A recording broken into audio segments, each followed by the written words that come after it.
Hello everyone, my name is Pakistan. Let's learn how to speak Urdu. Let's go.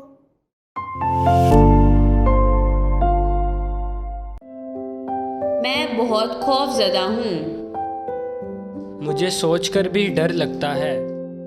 डरे मत। मेरे साथ मत लड़ो।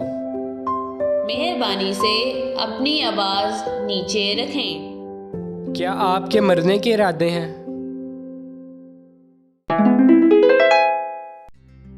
मैं बहुत खौफज़दा हूँ। मैं बहुत खौफज़दा हूँ।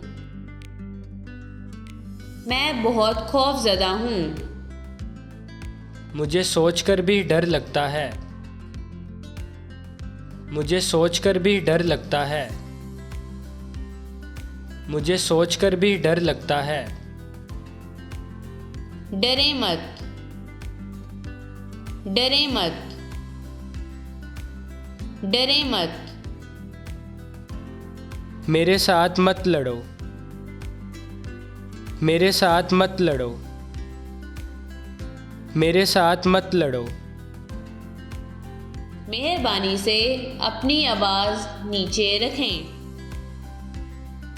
मेहरबानी से अपनी आवाज़ नीचे रखें।